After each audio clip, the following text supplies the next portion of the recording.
और शेर। बहुत समय पहले एक छोटे से गांव के पास एक घना जंगल था।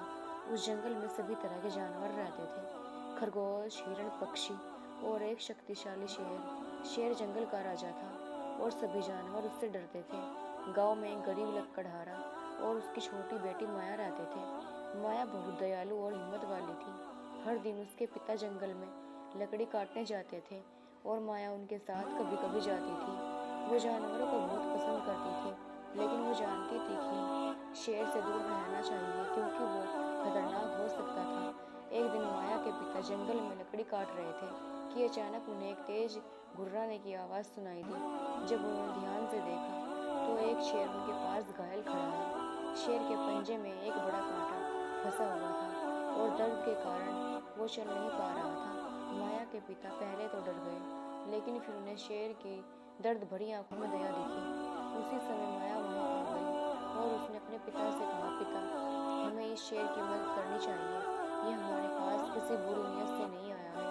पिता पहले तो हिचकिचाए, लेकिन माया के कहने पर उन्होंने कांटे को निकालने का फैसला किया। उन्होंने बहुत ध्यान से कांटे को निकाला और शेर को थोड़ी देर में आराम मिलने लगा। शेर ने उन्हें बड़ी ही प्यार भरी नजरों से देखा, मानो वो कहना चाहता हो, तुमने मेरी जान बचाई है, मैं हमेशा तुम्हारा एहसानमंद रहूंगा। कुछ समय बाद शेर पूरी तरह ठीक हो गया और वो धीरे धीरे उठकर जंगल में चला गया। माया और उसके पिता को भी खुशी हुई कि उन्होंने एक जीवन बचाया। कुछ महीनों बाद गांव में एक भयंकर सूखा पड़ा। पानी के न होने से सूखा पड़ गया और गांव के लोग भूखे प्यासे रहने लगे। एक दिन माया के पिता को जंगल में भोजन की तलाश के लिए जाना पड़ा। जब वो जंगल में पहुंचे तो अचानक उन्होंने अपने सामने उसी शेर को देखा जो उनकी मदद के लिए आया था। शेर ने माया के पिता को इशारे से अपने पीछे आने का संकेत दिया। वे शेर के पीछे पीछे चलते रहे और कुछ दूर जाकर देखा कि शेर ने एक जगह मांस का एक टुकड़ा रखा छोड़ा था जो उसने खुद के लिए शिकार किया था। शेर ने उस मांस का कुछ हिस्सा माया के पिता को दिया ताकि वे अपनी भूख मिटा सके और गांव वालों की भी मदद कर सके।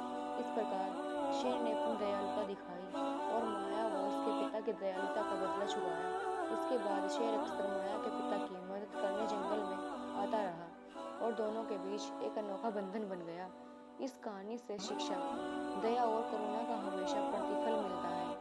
अगर हम दूसरों की मदद निस्वार्थ भाव से करते हैं तो हमारी मुश्किल घड़ी में भी मदद मिलती है, भले ही वो मदद किसी और से क्यों न हो।